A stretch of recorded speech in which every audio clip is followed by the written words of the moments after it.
සියලු දෙනාටම සුබ දවසක්. ඉංග්‍රීසි කතා පුහුණු පාඨමාලාව තුළ මා ශාන් කොඩිතුවක්කු. ඉතින් අපි අද දවසේ සූදානම් වන්නේ වාක්‍ය රටාවන් නිර්මාණය කිරීමට, ඒ කියන්නේ sentence patterns නිර්මාණය කිරීමට.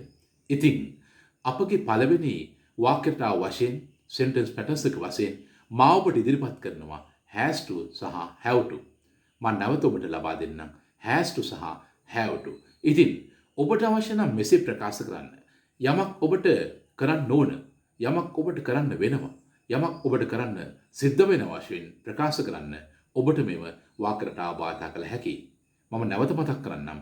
මට යමක් කරන්න ඕන, මට යමක් කරන්න තියෙනවා, මට යමක් කරන්න වෙනවා යනුවෙන් ඔබට වාක්‍යයේ අදහස් ප්‍රකාශ කරන්න අවශ්‍ය නම් මේ has to සහ have to භාවිත කළ හැකියි.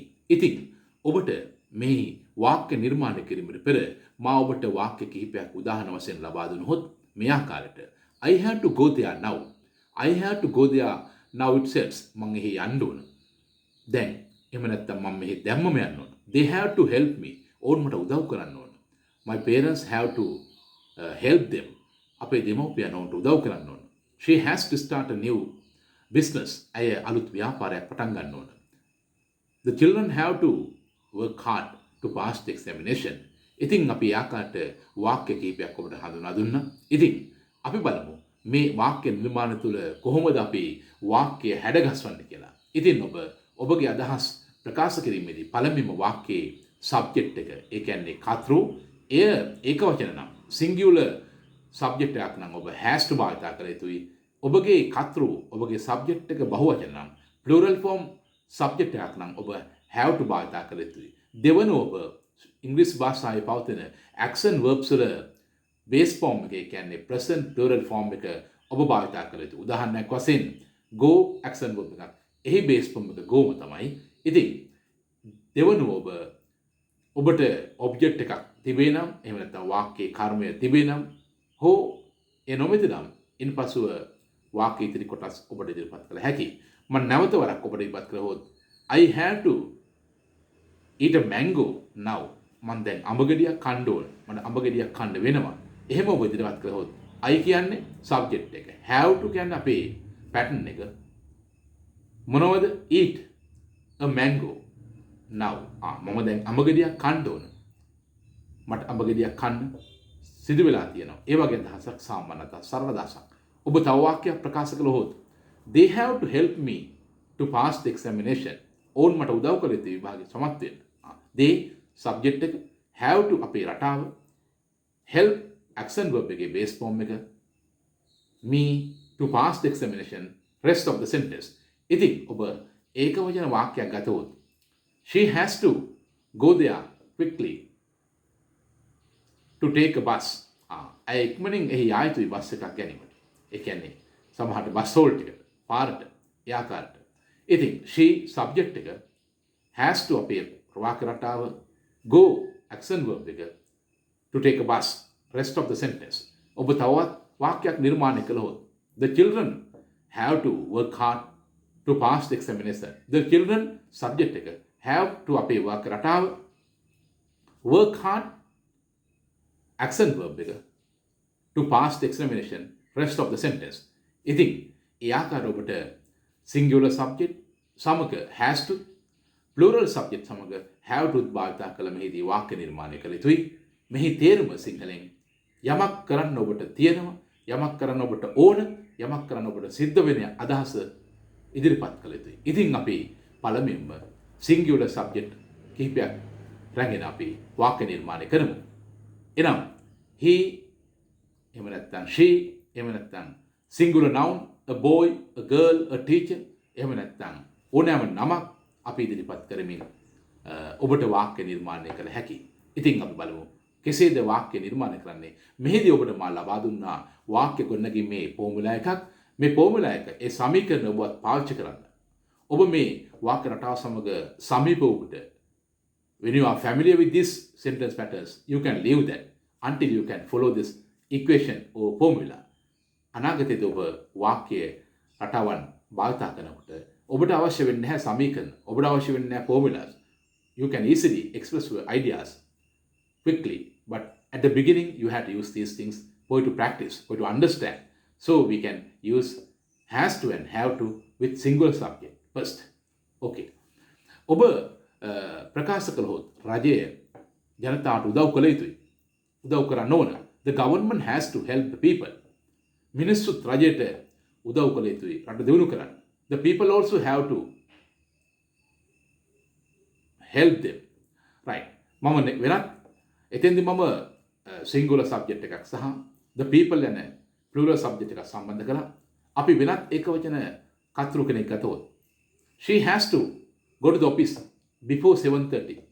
ඇය කාර්යාලයට යා යුතුයි 7:00ට පෙර. Mr. Silla has to go to the market with his wife. Mr. Silla ඔහුගේ බිරිඳ සමග මාකට් එකට යන්න ඕන. That boy has to go to the class before 2:30 p.m. ඒ පිරිමි ළමයා පන්තිට යන්න ඕන 2:00ට කලින්. Sitara has to study well. Sitara හොඳට ඉගෙන ගන්න ඕන to pass the examination. Menaka has to dance well in the dancing class. Menaka ලස්සනට practice කරන්න ඕන dance කරන්න ඕන dancing class එකේදී. He has to sing a song at the concert. concert එකේදී සින්දුවක් කියන්න ඕන. සින්දු කියන්න වෙනවා. ඉතින් අපි බලමු තවත් වාක්‍ය කිහිපයක්. Mr. Pereira has to start a new business in Colombo. Mr. Pereira අලුත් ව්‍යාපාරයක් පටන් ගන්න ඕන. වෙනවා එහෙම නැත්නම් පටන් ගන්න තියෙනවා in Colombo. Ruchira has to go for a new English class to learn English. Ruchira අලුත් ඉංග්‍රීසි පන්තියට යන්න ඕනේ. ඉංග්‍රීසි ඉගෙන ගන්න. Sadharwan has to start a new accounting class. Sadharwan අලුත් accounting class එකක් පටන් ගන්න ඕන. Mr. Kumar has to go abroad to earn money anyhow. Mr. Kumar රට යන්න ඕන සල්ලි හම්බ කරන්න. Mrs. Patirana has to start a new class to teach English. Mrs. Patirana අලුත් ක්ලාස් එකක් පටන් ගන්න ඕන ඉංග්‍රීසි ගන්න. ඉතින් ඔබට ඒ ආකාරයට ඒකවචන කතෘ සමග වාක්‍ය ඉදිරිපත් කළ හැකි. අපි දැන් බලමු බහුවචන කතෘ. ඒ කියන්නේ plural subject සමග has to සහ have to භාවිතය තුලින් ඔබට වෙනස හඳුනා ගැනීමට.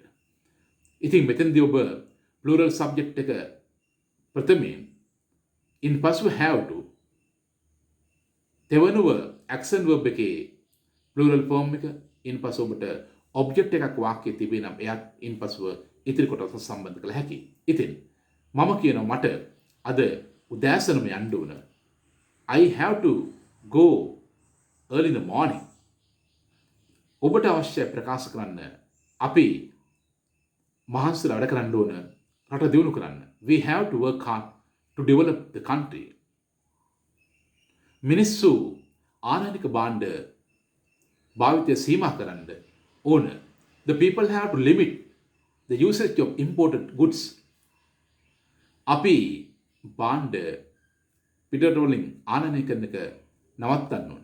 We have to stop importing goods from other countries. අපි අපේ රට දියුණු කරන්න රජයට උදව් කරන්න ඕන. We have to help the government to develop the country.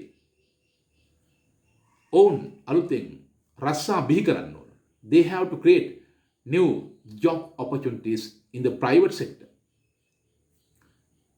මිනිස්සු අලුත් දේවල් සොයා ගන්න ඕන. People have to find new things. ඉතින් ඔබට මේ ආකාරයට විවිධාකාර ස්වරූපයේ වාක්‍ය ඔබ සතු පවතින වචන මාලාව තුලිනුත් අලුත් වචන හඳුනා ගැනීම තුලිනුත් ඔබට හඳුනාගත හැක. මෙම has to සහ have to භාවිතය කතා ව්‍යවහාරයේ පමණක් නොව ඔබ යමක් රීඩ් කරන විට ඔබ යමක් කියවන විට ඔබ නැවත මේ වාක්‍ය රටාව හඳුනා ගනිවි. එහිදීත් ඔබට මෙහි තේරෙන සාමාන්‍ය මම පළවෙනිම සඳහන් කළ පරිදි යමක් කරන්න ඕන, යමක් කරන්න තියෙනවා, යමක් කරන්න සිදු වෙනවා යන අදහස් තමයි ලබා දෙන්නේ. ඉතින් ඔබට යමක් ඇසෙන විට ලිස්නින් වලදී, ඔබට යමක් කියවන විට රීඩින් වලදී, ඔබ යමක් ලියන විට උනත් මේ භාෂා ව්‍යවහාරය ඔබට භාවිත කළ හැකියි. ඉතින් ඔබ කළ යුත්තේ මේවා සරලයි සකා නොසලකා හැරීම නොව මේවා daily you have to practice the same thing again and again. The secret is to use the pattern in day-to-day life. ඉතින් ඔබ මේ වාක්‍ය රටාවන් භාවිතා කළ එදිනදා ජීවිතයේදී කතා කළ යුතුයි. ඔබට කතා කිරීම කෙනෙක් නැත්නම්, if there is nobody to talk with you, if there is no person to talk with you, then you have to talk to yourself. You can be anywhere and talk to yourself. You have to loudly speak to yourself. Then it will help you to practice the language. That is the best thing to do. So we can practice different type of sentence patterns. Then you have to be familiar with the sentence patterns. It will help you to understand. It will help you to use the language in day-to-day life. ඉතින් ඔබ කළ යුත්තේ ඔබ දන්නා පරිදි මේ වාක්‍ය රටාවන් ශබ්ද නගා කියවීමෙන් ඔබම ඔබට කතා කිරීමෙන් ඔබට ඔබේ දියුණුව සලසා ගැනීමයි. ඉතින් ඔබ මේ වනතුරුත් අපේ channel එකට subscribe කර නොමැති නම් ඔබ අදම අපේ වීඩියෝට පහළින් තියෙන රතු පාට icon එක ක්ලික් කිරීමෙන් ඔබේ දායකත්වය අපට ලබා දෙන්න. ඒ වගේම ඒට දකුණු පසින් ඇති bell icon එක රින් කිරීමෙන් සහ ඒ අවස්ථාවේ මතුවන all icon එක රින් කිරීමෙන් මා නැවතත් ඔබට ඉදිරිපත් කරන සෑම වීඩියෝවක්ම ඔබ වෙතම ගෙන්වා ගැනීමට ඉතා උදව්වක් වනු ඇත. ඉතින් ඔබට මේ දක්වා ඉංග්‍රීසි භාෂාවේ බොහොම සරල ව්‍යාකරණ කොටස් කිහිපයක් මාගේ පළවෙනි වීඩියෝස් 5 තුල ඉදිරිපත් කර තිබෙනවා. ඉතින් අපි අද සිට වාක්‍ය රටාවන් නිර්මාණය කිරීමේදී sentence patterns භාවිත කිරීමේදී ඔබට යම් අපහසුතාවයක් තිබෙනවා නම් ඉංග්‍රීසි ව්‍යාකරණ පිළිබඳව නැවතත් ඔබ මුල සිට වීඩියෝ අංක 1 සිට 6 දක්වා නරඹා දෙවනුව මේ sentence patterns භාවිත කරන මෙන් ඉල්ලා සිටිනවා. ඉතින් එවිට ඔබට මේ sentence patterns වල තිබෙන යම්කිසි නොතේරෙන අවස්ථාවක් තිබෙනවා නම් ඒට අදාළව ඔබට දැනුමක් ලබා ගන්න පුළුවන්. ඕනෑම ස්ථානයක යම් වැඩපිළිවෙලක් තියෙනවා, යම් ක්‍රමයක් තියෙනවා, යම් සැලැස්මක් තියෙනවා. ඒ නිසා ඔබට මේ ඉංග්‍රීසි භාෂාව කියන්නේ ඔබට පහසුයි කියා දැනෙන්නේ නැහැ.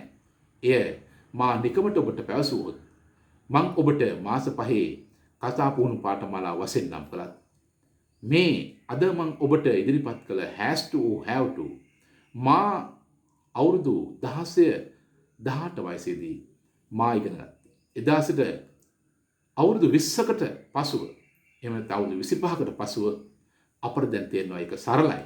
අපි භාවිතා කරේ නොමැති නම් ඒ අපට සංකීර්ණයි. ඒ නිසා ඔබ කළ යුත්තේ මා ඉංග්‍රීසි කතා පුහුණු පාඨමාලා මාස 5න් කිව්වත් ඒ මා ඉදිරිපත් කරන්නේ මාස 5න් මා අවුරුදු 20ක් 25ක් කාලයක් තිස්සේ ලබාගත දේ.